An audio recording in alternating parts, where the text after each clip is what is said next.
My name is Sumit and I teach physics to class 11th and 12th. Please stay with me for next few minutes to understand how I teach. Welcome to my YouTube channel study by Sumit sir. आज हम लोग class 12th physics का first chapter electrostatics को पढ़ेंगे। So let's start.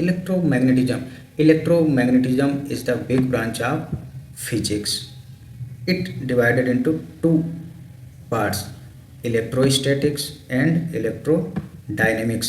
Electrostatics means the study of charge at rest. जब charge मेरा rest की position हो तब चार्ज का स्टडी करना इलेक्ट्रोस्टैटिक्स कहलाता है। Electrodynamics means charge in motion. जब चार्ज मोशन में हो तब चार्ज की स्टडी करना इलेक्ट्रोडायनेमिक्स कहलाता है। For example electric current, alternative current, ये एग्जांपल हैं इलेक्ट्रोडायनेमिक्स के।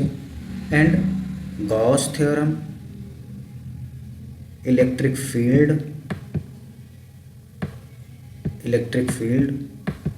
गॉस थ्योरम एंड पोटेंशियल, ये एग्जांपल हैं इलेक्ट्रोस्टैटिक्स के। So today's topic is electrostatics. So हम अब पढ़ेंगे कि चार्ज क्या होता है। Charge is the intrinsic property of matter. Charge किसी भी पदार्थ की इंट्रिंसिक प्रॉपर्टी होता है, जिसे क्यू से रिप्रेजेंट करते हैं, जिसका एसआई मात्रक कूलाम होता है। And charge is a scalar quantity. Charge दो प्रकार के होते हैं, positive charge and negative charge. Charges are two types, positive charge and negative charge. So हम इसमें देखते हैं कि same like charges means positive और नेगेटिव। अगर किसी भी दो ऑब्जेक्ट में अगर सेम चार्ज है तो वो एक दूसरे को रिपेल करेंगे, एक दूसरे से दूर भागेंगे। अगर दो ऑब्जेक्ट अपोजिट चार्ज के हैं तो वे एक दूसरे को अट्रैक्ट करेंगे, एक दूसरे के पास आएंगे। सो हम कह सकते हैं कि like charges are repel and unlike charges are attract. See this figure, see this first condition, this object is positively charge and this is also positively charge. So ये दोनों ऑब्जेक्ट एक दूसरे को रिपेल करेंगे, एक दूसरे से दूर जाएंगे। सेम सेकेंड कंडीशन भी है, this object is negative charge and this object, ये ऑब्जेक्ट भी सेम नेगेटिवली चार्ज है। सो ये दोनों ऑब्जेक्ट भी एक दूसरे को रिपेल करेंगे, एक दूसरे को दूर भगाएंगे। See the third position, this object is positively charge and this object is negatively charge. So दोनों ऑब्जेक्टों में चार्ज अपोजिट है, तो ये दोनों ऑब्जेक्ट एक दूसरे को आकर्षित करेंगे, एक दूसरे को अपनी ओर खींचेंगे। ठीक, सी द नेक्स्ट फिगर। तो this object is also positive charge और दिस ऑब्जेक्ट इज आल्सो। सो दोनों बोथ ऑब्जेक्ट और सेम चार्जेस, सो दोनों ऑब्जेक्ट एक दूसरे को रिपेल करेंगे, एक दूसरे से दूर जा रहे हैं। सो सी द नेक्स्ट फिगर। इस फिगर में हम लोग देखते हैं कि ये ऑब्जेक्ट नेगेटिव चार्ज है और ये ऑब्जेक्ट भी नेगेटिव चार्ज है। Negative charges, both negative charges and opposites हैं, तो ये दोनों ऑब्जेक्ट भी एक दूसरे को रिपेल करेंगे, दूर भगाएंगे एक दूसरे को। और सीधा third figure, this object negative charge and this object is positively charge. So दोनों ऑब्जेक्ट अपोजिट चार्ज हैं, तो ये दोनों ऑब्जेक्ट एक दूसरे को अट्रैक्ट करेंगे, आकर्षित करेंगे। सो मूव थे। अब चार्ज ऑलवेज कम्स मास, मीन्स चार्ज में हमेशा मास होगा। कोई भी पार्टिकल या कोई भी ऑब्जेक्ट है जिसके पास चार्ज है, सो उसके पास मास कंपलसरी है कि होगा, but reverse can not be true. अगर कोई ऑब्जेक्ट है जिसके पास मास है, कोई ज़रूरी नहीं है कि उसके पास चार्ज हो। So charge and mass both are fundamental, but इनमें कुछ डिफरेंसेस भी हैं। जैसे charge positive and negative, charge positively charge भी होगा और चार्ज नेगेटिवली चार्ज भी होता है, जबकि मास ऑलवेज पॉजिटिव चार्ज। ठीक, दूसरा होता है स्पीड। चार्ज स्पीड पे डिपेंड नहीं करती, चार्ज स्पीड से इंडिपेंडेंट होता है, जबकि मास स्पीड पे डिपेंड करता है, मास स्पीड पे डिपेंड करता है, मास स्पीड पे डिपेंड करता है। तो सीधा formula m equal to M not upon में under root 1 minus B square upon C square. ये फार्मूला आप लोगों ने क्लास फर्स्ट ईयर में पढ़ा होगा। एम है, एम नॉट रेस्ट मास होता है, m mass of body, m naught rest mass, c speed of light, v speed of body. Suppose that an object speed of light is equal to speed of body is equal to speed of light. किसी भी object की speed of light के equal कर दें तो ये दोनों cancel होके if b equal to c, then b c cancel, 1 minus 1 0, so mass is tends to infinite. It means mass depend on velocity. अगर कोई ऑब्जेक्ट प्रकाश की लाइट से आ रहा है तो उसका मास इनफाइनाइट होगा सीधे। सो मास स्पीड पे डिपेंड करता है, जबकि चार्ज मास पे डिपेंड नहीं करता है। सो ये डिफरेंसेस थे। अब हम लोग देखते हैं law of conservation of energy. Law of conservation of energy means charge neither be created nor be destroy, only transform to one object to another object. Charge को ना ही क्रिएट किया जा सकता ना ही डिस्ट्रॉय किया जा सकता, सिर्फ एक ऑब्जेक्ट से दूसरे ऑब्जेक्ट में ट्रांसफॉर्म किया जा सकता है। सो सी द फिगर।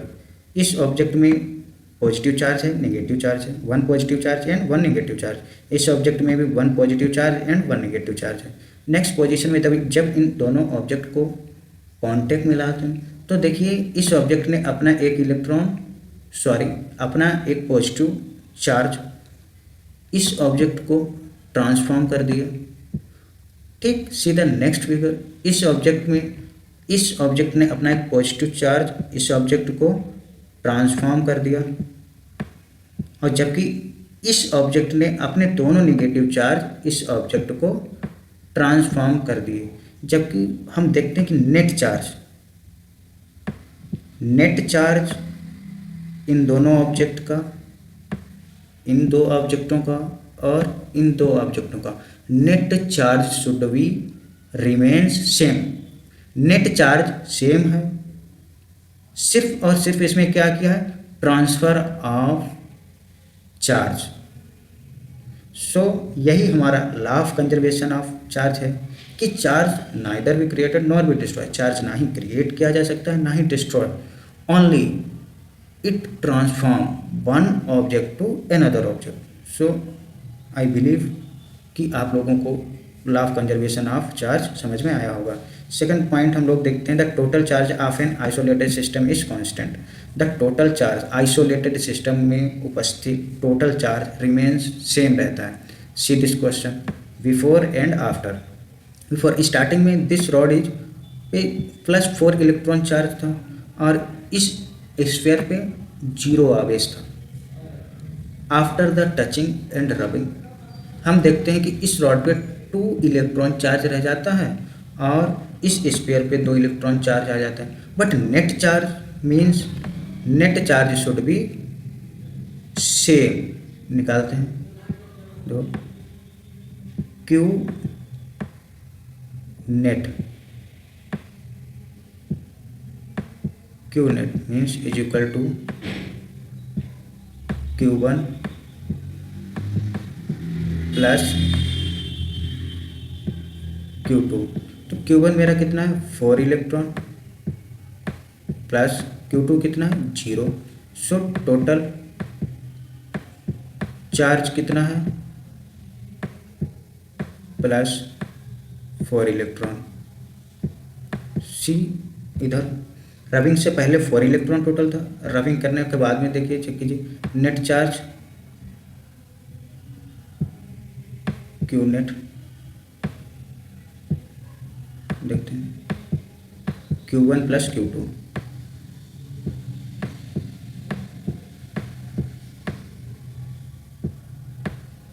Q1 कितना है 2 इलेक्ट्रॉन प्लस रॉड पे कितना है और Q2 कितना है 2 electron. So the net charge 2 plus 2 equal to 4 electron.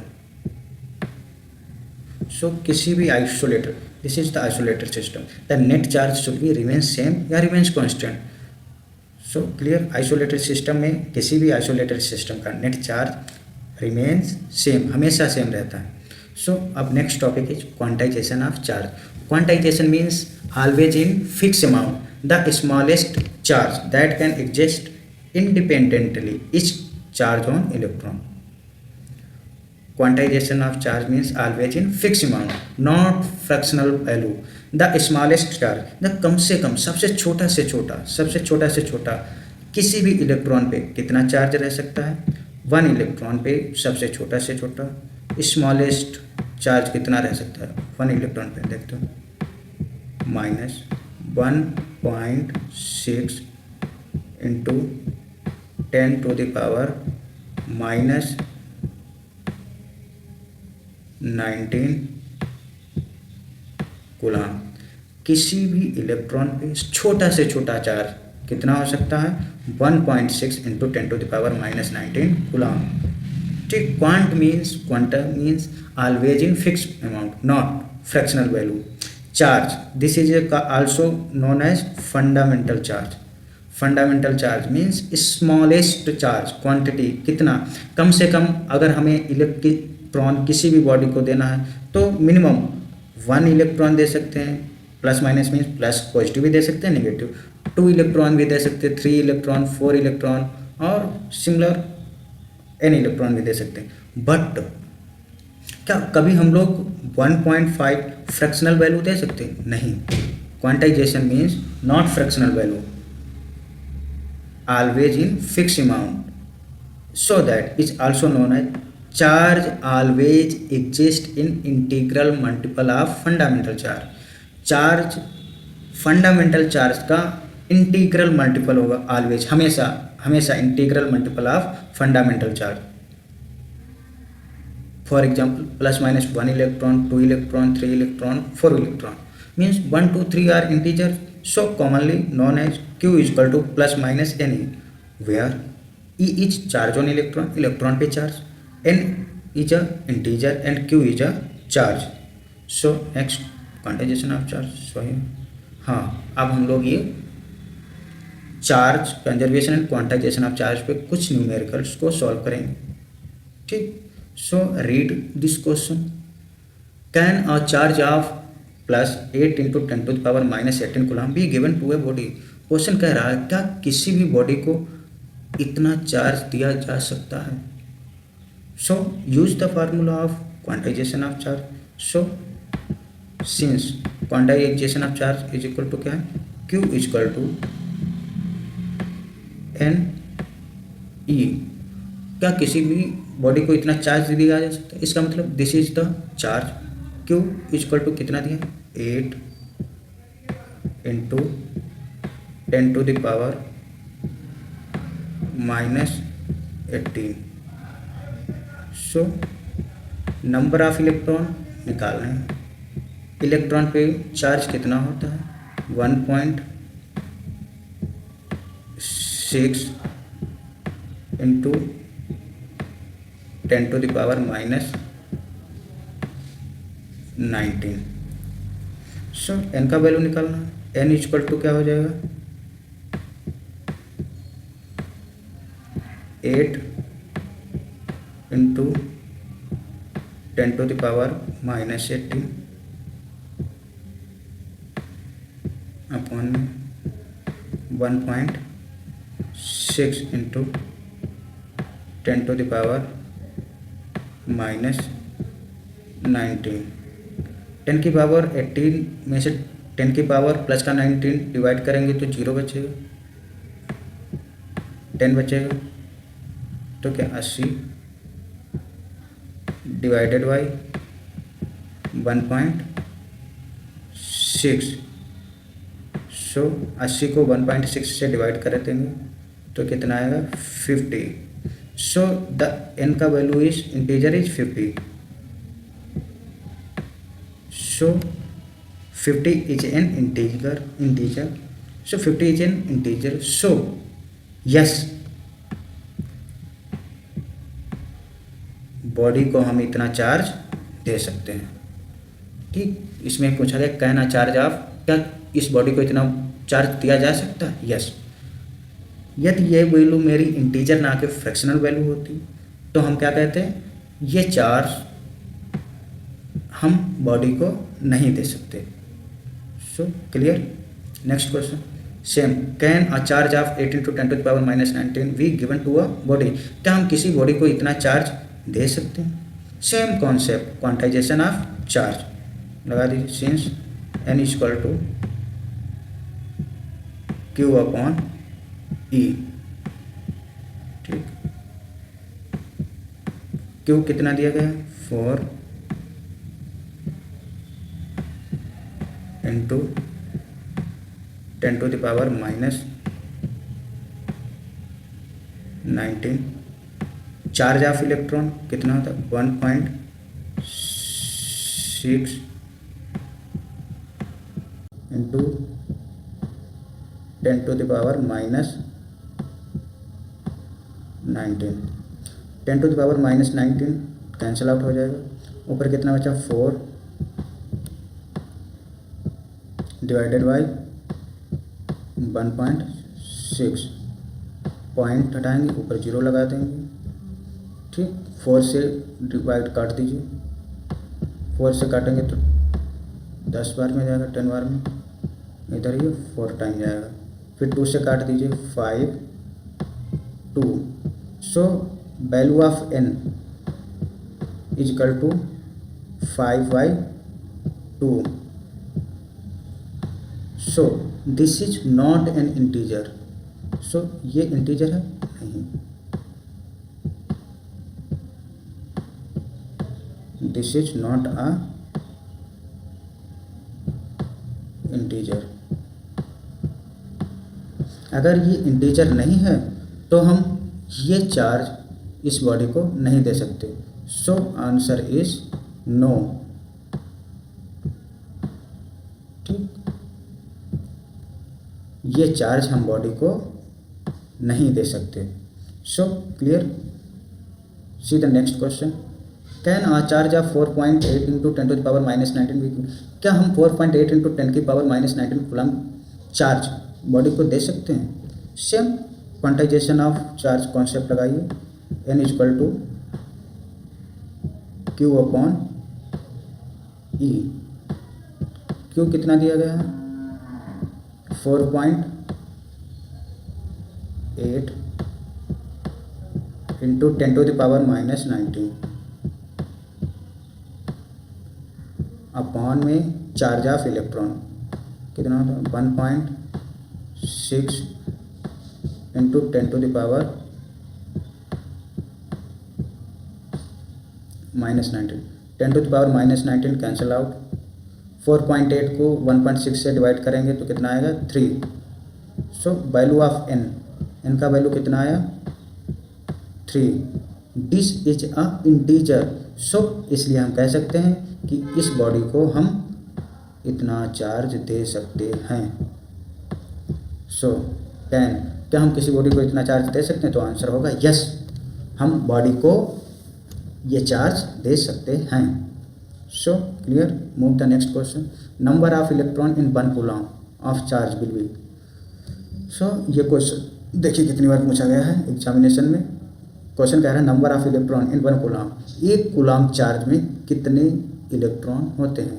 Same concept लगाइए, quantization of charge. Number of electrons निकालने हैं। ठीक, n इक्वल टू Q/E। ठीक, Q चार्ज कितना है? 1 कूलम। 1 अपॉन चार्ज ऑन इलेक्ट्रॉन कितना है? 1.6 into 10 to the power minus 19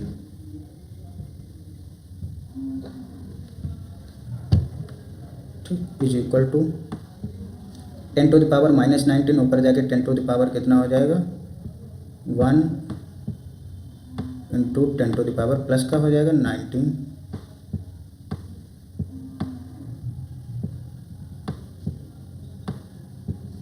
upon में 1.6 ठीक पॉइंट कैंसिल आउट कर दीजिए 0 हो जाएगा इसको 5 से कैंसिल आउट कर दीजिए ये कितना बचेगा 8 बचेगा 1 0 इधर ले आते हैं तो कितना हो जाएगा 50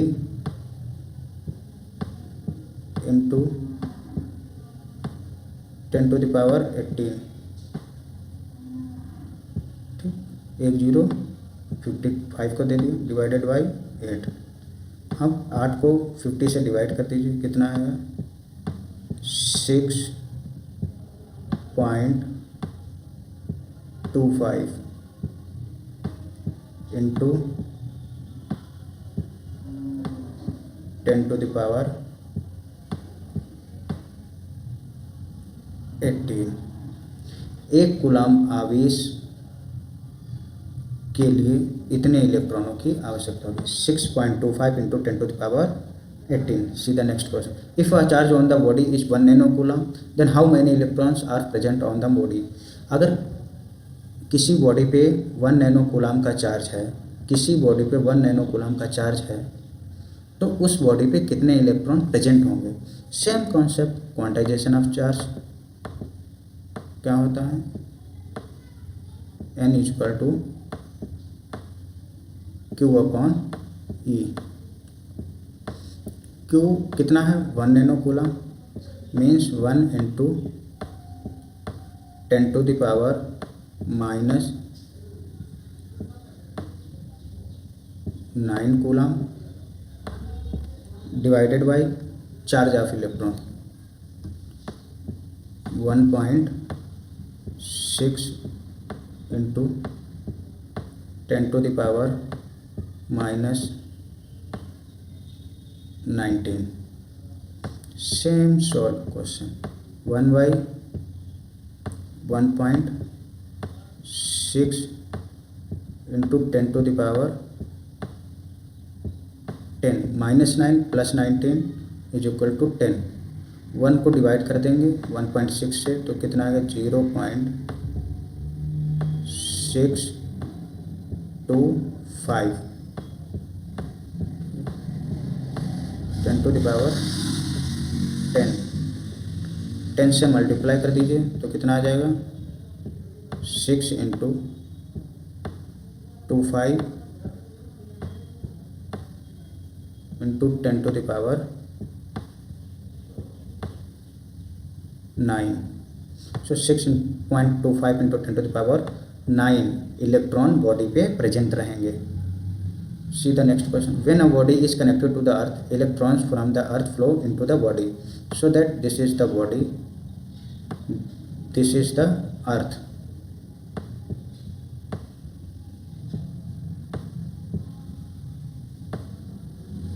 This is the body and this is the earth.